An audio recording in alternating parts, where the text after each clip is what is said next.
Once there was a grandma and a little boy who lived in a cottage on the edge of the forest.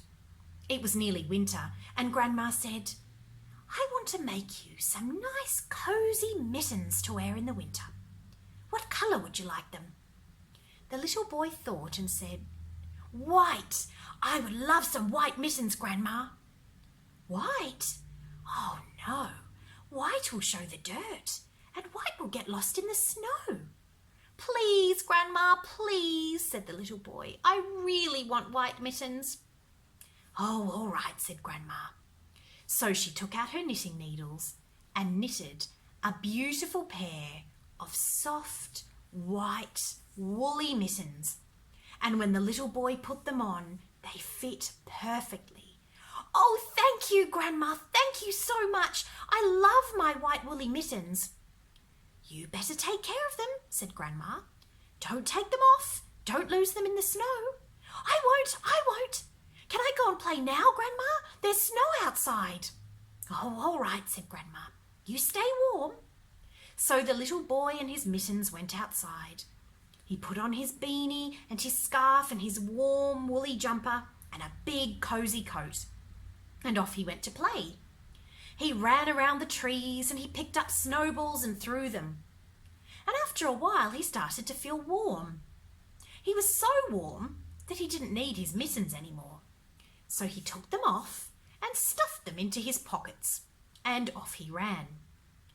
The little boy didn't notice that one of the mittens fell out of his pocket and fell down and landed in the snow. And there it lay, until along came a rabbit. "Oh, that looks like a cosy spot to have a little nap." So the rabbit hopped inside the mitten and moved around and around, hoppity, hoppity, hop, and the mitten grew bigger and bigger. The rabbit was just about to fall asleep when along came an owl. The owl flew down from its tree when it saw the mitten lying in the snow, and the owl said, "Who's left that there? That looks like a cosy spot for a rest. I think I'll go inside." So the owl stuck its head into the mitten. "Excuse me, can I come in for a rest?" The rabbit didn't really want to let the owl come in, but it's important to share, so the rabbit said, "Okay, come in." So the owl flew in and flapped around and around and around, and the mitten grew bigger and bigger and bigger. A little while later, along hopped a frog. "Rabbit, rabbit, rabbit, rabbit. Oh, there's a mitten there on the snow. It's quite cold today. I think I'd like to hop in there and be snug and cosy." "Rabbit, rabbit, rabbit." The frog stuck his head into the mitten. "Excuse me, can I come in for a rest?" Well, the rabbit and the owl didn't really want the frog to come in, but it's important to share, so they said, "Okay, come in. Come in." So in hopped the frog. "Rabbit, rabbit." And he hopped around and around and around, and the mitten grew bigger and bigger and bigger. And soon a bear walked by, an enormous brown bear prowling through the snow. Now the bear needed somewhere cosy for his long hibernation, and when he saw the mitten lying there, he thought it was perfect. "Oh, that looks so snug. Excuse me, can I come in there for a long rest?" Well, the rabbit and the owl and the frog didn't really want the bear to come in, but it's important to share, so they let the bear come in. The big brown bear crept around and around and around, and the mitten got bigger and bigger and bigger. Soon along came a fox. The fox went walking through the snow, and when the fox saw the mitten lying there, he said, "Looks like a nice place for me to curl up." So the fox stuck his head in the mitten and said, "Good afternoon. Might I come in for a little doze?" Well, The rabbit and the frog and the owl and the bear didn't really want the fox to come in. But it's important to share, so they let him in.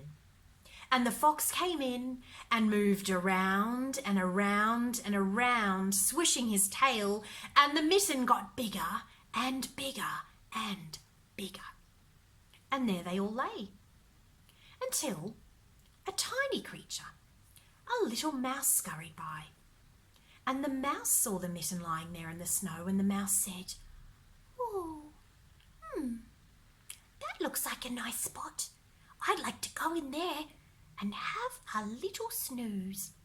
So the mouse scurried over to the mitten and stuck her nose in, and she said, "Excuse me, can I come in?"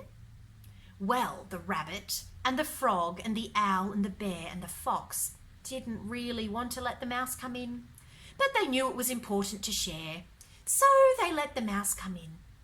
And the little mouse scurried around and around and around, and the mitten grew bigger and bigger and bigger and bigger until, pop, the whole mitten flipped inside out. And the rabbit went flying through the air into a hole in the ground.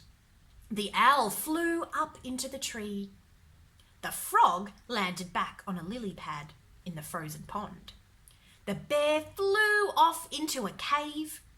The fox went flying into a den, and the mouse scurried away.